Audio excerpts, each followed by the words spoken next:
ജയറാം 1990 1990 ജയറാം അഭിനയിച്ച സിനിമകളെ കുറിച്ചാണ് ഈ എപ്പിസോഡിൽ ഞാൻ ഡിസ്കസ് ചെയ്യാൻ പോകുന്നത്. 1988 ജയറാം ആദ്യമായിട്ട് സിനിമയിൽ അഭിനയിക്കുന്ന അപരൻ എന്ന് പറയുന്ന ഒരു സിനിമ.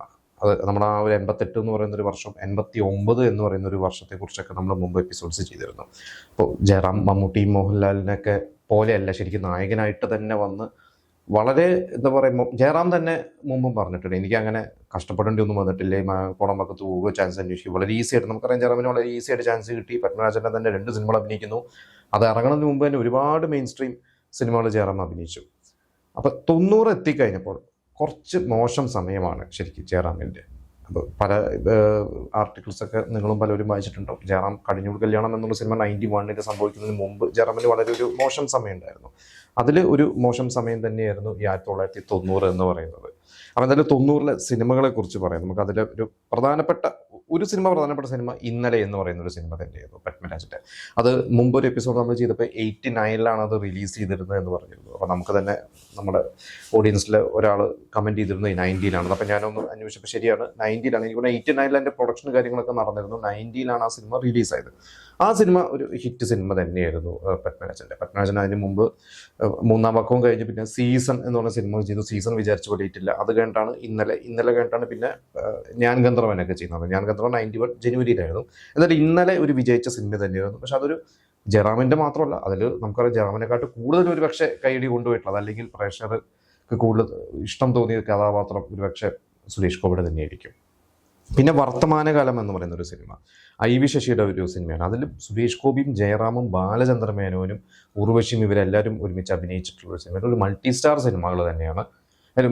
സിനിമയാണ്. അതിൽ ഉർവശിക്ക് ഒരു സ്റ്റേറ്റ് അവാർഡ് വരെ കിട്ടിയിരുന്നു. അത് കുഴപ്പമില്ലാതെ ഓടിയ ഒരു സിനിമയാണ്, ഭയങ്കര സൂപ്പർ ഹിറ്റ് ഒന്നുമല്ല. പക്ഷെ ഉർവശിക്കാണ് ആ സിനിമ കൂടുതൽ ഗുണം ചെയ്തിട്ടുള്ളത്. പിന്നെ മാളൂട്ടി ഭരതൻ്റെ, നമുക്കറിയാം മാളൂട്ടി അന്നതൊരു വൻ വിജയമൊന്നുമല്ല. പക്ഷെ പിന്നീട് അത് TV-യിലോ അല്ലെങ്കിൽ അന്നൊക്കെ കാസറ്റൊക്കെ കണ്ടിട്ടാണ് കൂടുതൽ ആളുകൾ ആ ഒരു സിനിമ ഇഷ്ടപ്പെട്ടിട്ടുള്ളത്. പക്ഷെ മാളൂട്ടി നല്ലൊരു സിനിമ തന്നെയായിരുന്നു. അത് ഒരു ജയറാമിൻ്റെ ഒരു സോളോ എന്ന് പറയാൻ പറ്റുന്നില്ല, കാരണം അതൊരു കുട്ടിയുടെ ഒരു കഥയാണ്. നമുക്കറിയാം ബേബി ഷാംലി എന്ന് പറയുന്ന ഒരു കുട്ടീനെ ബേസ് ചെയ്തിട്ട് പോകുന്ന ഒരു കഥയാണ്. അതുകൊണ്ട് തന്നെ അതൊരു ജയറാം സിനിമ എന്ന് പൂർണ്ണമായിട്ടും നമുക്ക് പറയാൻ പറ്റില്ല. പിന്നെ പാവം രാജകുമാറിൽ ജയറാം ശരിക്കും ഒരു ഗസ്റ്റ് റോള് പോലെയാണ്. അത് ശ്രീനിവാസൻ ആണ് അതിലെ നായകൻ.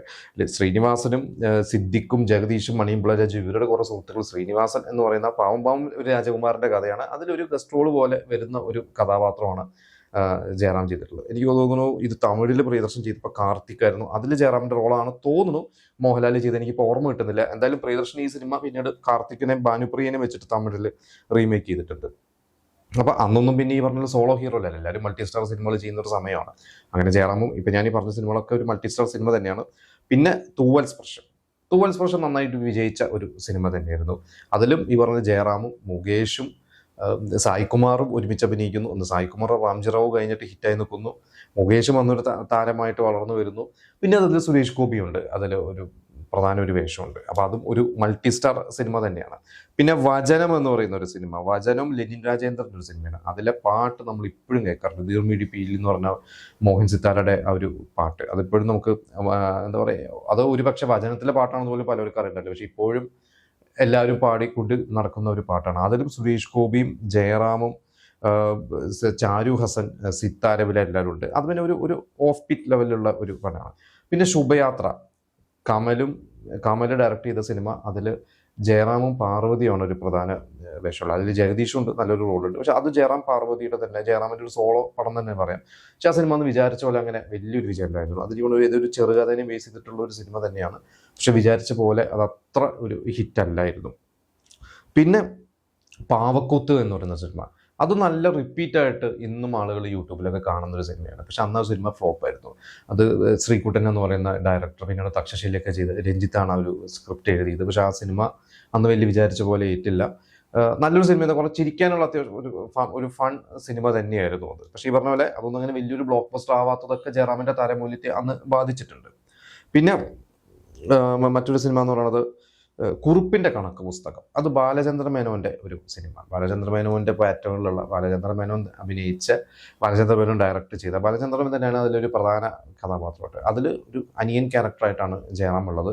അതിൽ പാർവതി ഉണ്ട്, ഗീതയുണ്ട്, ഒരുപാട് പേരുണ്ട് ഒരു സിനിമയിൽ. നല്ലൊരു സിനിമ തന്നെയായിരുന്നു. അതങ്ങനെ ഭയങ്കര ബ്ലോക്ക് ബസ്റ്റർ ഒന്നുമല്ല, പക്ഷേ അത്യാവശ്യം ശ്രദ്ധിക്കപ്പെട്ട ഒരു ഫാമിലി ഓഡിയൻസിൻ്റെ ഇടയിൽ ശ്രദ്ധിക്കപ്പെട്ടിട്ടുള്ള ഒരു സിനിമ തന്നെയായിരുന്നു. പിന്നെ ഒരു പ്രധാനപ്പെട്ട സിനിമ എനിക്ക് തോന്നുന്നു ഇപ്പോൾ ജയറാം ഈ വർഷം അഭിനയിച്ചതിൽ ഏറ്റവും വലിയൊരു ഹിറ്റ് സിനിമയാണ്. അത് പക്ഷേ ജയറാമിൻ്റെ ക്രെഡിറ്റിൽ പോകാൻ പറ്റില്ല. അത് തലയണ മന്ത്രമാണ്. സത്യനന്ദിക്കാടിൻ്റെ 1990 ഓണത്തിന് റിലീസായ സിനിമയാണ്. ആ ഓണത്തിന് വേറെയും ഇന്ദ്രജാലം പോലത്തെ സിനിമകളൊക്കെ ഉണ്ടായിരുന്നു. പക്ഷേ എങ്കിൽ പോലും ഒരു ഓണം വിന്നേഴ്സിൽ ഒന്ന് തന്നെയായിരുന്നു. ഇന്ദ്രജാലത്തിൻ്റെ തൊട്ട് താഴെയായിരിക്കും എൻ്റെ ഒരു കളക്ഷൻ. എങ്കിൽ പോലും തലയണ മന്ത്രം ഒരു ഹിറ്റ് സിനിമയായിരുന്നു. പക്ഷെ അതൊരു ശ്രീനിവാസൻ അല്ലെങ്കിൽ ഒരു ഉർവശി സിനിമയാണ്. ജയറാം അതിലൊരു അനിയനായിരുന്നു. നമുക്കറിയാം ജയറാമും പാർവതി അഭിനയിച്ചത്. പക്ഷേ എങ്കിലും ജയറാമിന് ഒരു ഹിറ്റ് സിനിമ എന്ന് പറയാവുന്ന ഒരു സിനിമ തന്നെയായിരുന്നു തലയണ മന്ത്രം. ഇത് കഴിഞ്ഞിട്ട് പിന്നെ കുറച്ച് സിനിമ എന്ന് പറയുന്നത് മറുപുറം എന്ന് പറയുന്ന ഒരു സിനിമയാണ്. മറുപുറം ശരിക്കും വിജി തമ്പി, രഞ്ജിത്ത് കൂട്ടുകെട്ടുള്ള സിനിമയാണ്. പക്ഷെ ആ സിനിമ എന്നൊരു ഫ്ലോപ്പ് സിനിമയാണ്. പക്ഷേ ഇന്ന് നമ്മൾ കാണുമ്പോൾ നല്ല രസമുള്ള ഒരു ത്രില്ലർ, അതായത് ഒരു ഫൺ സിനിമയാണ്. ഫണ്ണായിട്ട് തുടങ്ങുന്നു, പക്ഷെ ഒരു ത്രില്ലർ മൂഡിലേക്കൊക്കെ പോകുന്ന സുകുമാരൻ ഒരുപാട് സ്റ്റാർ കാസ്റ്റ് ഉണ്ട് ആ ഒരു സിനിമയിൽ. മനോജ് കെ ജയൻ അതിൽ ചെറിയൊരു വേഷത്തിൽ അഭിനയിച്ചിട്ടുണ്ട്. നല്ലൊരു സിനിമ തന്നെയായിരുന്നു. മുകേഷും ഒരു ഈക്വലി ഇമോർട്ടൻസിലുണ്ട്. ജയറാമിൻ്റെ ഒരു സോളോ ഹീറോ എന്ന് പറയാൻ പറ്റില്ല. പക്ഷെ സിനിമ എന്ന് വിചാരിച്ച പോലെ ഏറ്റിട്ടില്ല. പിന്നെയാണ് പ്രധാനപ്പെട്ട വേറെ 2 സിനിമകൾ. ഒന്ന് രാധാമാധവം എന്ന് പറയുന്ന ഒരു സിനിമ. ഈ രാധാമാധവം സുരേഷ് ഉണ്ണിത്താൻ എന്ന് പറയുന്ന സംവിധാനം, ലോഹിദാസിൻ്റെ സ്ക്രിപ്റ്റാണ്. അതിന് മുമ്പ് ജാതകം എന്ന് പറയുന്ന സിനിമ അത്യാവശ്യം 89 ഇറങ്ങി ഹിറ്റായ ഒരു സിനിമയാണ്. അതിനുശേഷം അതേ ടീം ഒന്നിച്ചൊരു സിനിമയായിരുന്നു. പക്ഷേ ഈ സിനിമ ഭയങ്കര പരാജയമായിരുന്നു. അപ്പോൾ ഇതിൻ്റെ ഒരു പരാജയം അതിൻ്റെ സംവിധായകനെയൊക്കെ ഭയങ്കര മാനസികമായിട്ട് തളർത്തിരുന്നു എന്നൊക്കെ ഞാനിവിടെ വായിച്ചിട്ടുണ്ട്. പിന്നീട് എനിക്കൊണ്ട് ലോഹിദാസുമായിട്ട് കുറച്ച് പ്രശ്നങ്ങൾ. ആ സിനിമ പരാജയപ്പെട്ടത് വിചാരിച്ച പോലെ സംവിധായകൻ എടുത്തില്ല എന്ന് ലോഹിദാസ് പറയുകയോ അതിനൊരു മറുപടി ഇദ്ദേഹം കൊടുക്കുവാൻ എന്തോ സംഭവിച്ചിട്ടുണ്ടെന്ന്. എന്തായാലും ആ ഒരു സിനിമ ഒന്ന് പരാജയമായിരുന്നു. പിന്നെ രണ്ടാം വരവ് എന്ന് പറയുന്ന ഒരു സിനിമ, ജയറാം ഒരു ആക്ഷൻ ഹീറോ ആവും എന്നുള്ള ഒരു രീതിയിൽ ഇറങ്ങിയ സിനിമ. കേമത് മോഹൻലാലിനെയൊക്കെ വെച്ച് 20ാം നൂറ്റാണ്ടൊക്കെ കൊടുത്തിട്ടുള്ള സംവിധായകനാണ് അദ്ദേഹം.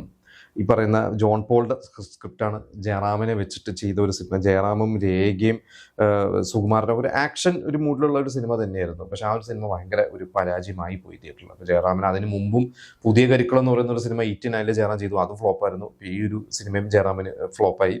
പിന്നെ മാലയോഗം എന്ന് പറയുന്ന ഒരു സിനിമ, അത് സിബി മലയിൽ കിരീടമൊക്കെ കഴിഞ്ഞ് ഹിസൈനസ് അബ്ദുള്ളയൊക്കെ കഴിഞ്ഞിട്ട് ചെയ്ത ഒരു സിനിമയായിരുന്നു. ഹിസൈനസ് അബ്ദുള്ള കഴിഞ്ഞിട്ട് തന്നെയാണ് തോന്നുന്നു. ഹിസൈനസ് അബ്ദുള്ള 1990 മാർച്ചിലാണ് ഇറങ്ങുന്നത്. അത് കഴിഞ്ഞിട്ടാണെന്നുള്ളതാണ് എൻ്റെ ഒരു ഓർമ്മ. എന്തായാലും ഈ ഒരു സിനിമ അങ്ങനെ ഭയങ്കര ഒരു വിജയമൊന്നുമല്ലായിരുന്നു. പക്ഷേ ഒരു കൊച്ചു സിനിമ എന്ന രീതിയിൽ അത് ശ്രദ്ധിക്കപ്പെട്ടു. പക്ഷെ നേരത്തെ പറഞ്ഞ പോലെ ഒരു മൾട്ടി സ്റ്റാർ സിനിമയാണ്. ജയറാം, മുകേഷ്, പിന്നെ മുരളി നല്ല ശക്തമായിട്ടൊരു ക്യാരക്ടറുകളൊക്കെ ഉണ്ട്. ഒടിയിൽ ഉണ്ണികൃഷ്ണൻ വലിയൊരു സ്റ്റാർ കാസ്റ്റ് ഉള്ള ഒരു സിനിമ തന്നെയാണ് മാലയോഗം. അപ്പോൾ ഇത്രയും സിനിമകളാണ് 1990 ജയറാമിൻ്റെ റിലീസായത്. അപ്പോൾ ഇതിൽ നമുക്കൊരു സോളോ സിനിമ എന്ന് പറയുന്ന ഒരു രണ്ടാം വരവോ പാവക്കൂത്തോ ഒക്കെയാണ് ജയറാമിൻ്റെ ഒരു സോളോ സിനിമകൾ. ബാക്കിയെല്ലാം മൾട്ടി സ്റ്റാർ സിനിമയാണ്. പക്ഷേ ഇതൊന്നും അങ്ങനെ വലിയൊരു ഹിറ്റല്ല. അപ്പോൾ ഒരു സോളോ ഹിറ്റ് ജയറാമിന് ആ ഒരു വർഷം കിട്ടിയില്ല. ജയറാമിൻ്റെ താരമൂല്യം ഇടിഞ്ഞു നിൽക്കുന്ന ഒരു സമയമാണ്. ആ സമയത്ത് തന്നെയാണ് ജയറാം ഭരതൻ്റെ കേളി എന്ന് പറഞ്ഞ സിനിമ കമ്മിറ്റ് ചെയ്യുന്നത്. 1990 തന്നെയാണ് കമ്മിറ്റ് ചെയ്യുന്നത്. 91 കേളിയുടെ ഷൂട്ടൊക്കെ നടക്കുന്ന ഒരു സമയത്താണ് പത്മരാജൻ ഞാൻ ഗന്ധർവൻ റിലീസാവുന്നതും പത്മരാജൻ ജയറാമിനെ തൃശ്ശൂർ വെച്ചിട്ട് കാണുന്നതും അടുത്തൊരു സിനിമ നമുക്ക് ചെയ്യാം എന്നൊരു വാക്ക് കൊടുക്കുന്നത്. പക്ഷെ പിന്നെ 91 ജനുവരിയിൽ തന്നെയാണ് പത്മരാജൻ നമ്മൾ വിട്ടുപോയത്. എന്തായാലും 91 എന്ന് പറയുന്ന ഒരു വർഷം പിന്നീട് ജയറാമിന് ഒരു അത്യാവശ്യം വലിയ ഹിറ്റുകൾ കിട്ടിയൊരു വർഷമായിരുന്നു. അപ്പോൾ അതിനെക്കുറിച്ച് നമുക്ക് മറ്റൊരു എപ്പിസോഡിൽ ചർച്ച ചെയ്യാം. എന്തായാലും ഇപ്പം ഞാൻ ഈ പറഞ്ഞ സിനിമകൾ പലതും നിങ്ങൾ തിയേറ്ററിൽ കണ്ടിട്ടുണ്ടോ? ഈ സിനിമകളെ കുറിച്ചുള്ള നിങ്ങളുടെ അഭിപ്രായങ്ങളും ഇപ്പം ഞാൻ പറഞ്ഞ പല സിനിമകളും ഫ്ലോപ്പാണ് എന്നുള്ള രീതിയിലാണല്ലോ നമ്മുടെയൊക്കെ ഒരു അറിവ്. അപ്പോൾ പക്ഷേ ആ സിനിമയൊക്കെ പിന്നീട് നമ്മളൊക്കെ റിപ്പീറ്റ് കണ്ടിട്ട് ഇന്നതൊക്കെ വിജയം എന്ന് വേണമെങ്കിൽ പറയാം. കാരണം യൂട്യൂബിലൊക്കെ കണ്ടിട്ടത് ഹിറ്റാക്കിയിട്ടുള്ള ഓഡിയൻസാണ് നമ്മളൊക്കെ. അപ്പോൾ ആ സിനിമകളെ കുറിച്ചുള്ള നിങ്ങളുടെ അഭിപ്രായങ്ങൾ, നിങ്ങളുടെ ഫേവറേറ്റ് സിനിമകളൊക്കെ നമുക്ക് കമൻറ്റ് ചെയ്യാം.